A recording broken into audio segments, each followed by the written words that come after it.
Bəli, doğrudan da la ilahe illallah çox uca bir kəlmədir. Bu əslində kəlmə-i tövhiddir. La ilahe illallahın sözlük olaraq qısa mənası Allah'tan başqa ibadətə layiq heç bir haqq ilah yoxdur deməkdir. Açıqlamalı, yəni daha ətraflı olaraq deməyimi istəyirsinizsə qardaşlar, la yoxdur, rədd edirəm, inkar edirəm. İlahə bütün ilahları, bütün tağutları, yalvarılan, dua edilən, səcdə edilən, qurban kəsilən, adaq anılan bütün məbudları rədd edirəm. İllallah, haqq ilah və haqq məbud olaraq yalnız Allahı qəbul edirəm.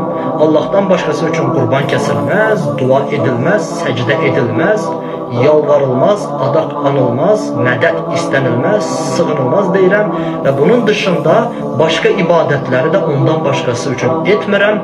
Bütün ibadətlərimi yalnız Allah'ın razılığı üçün edirəm demiş oluram qardaşım. Bəli, la ilahe illallah deyəndə də elə bunu demiş olursan.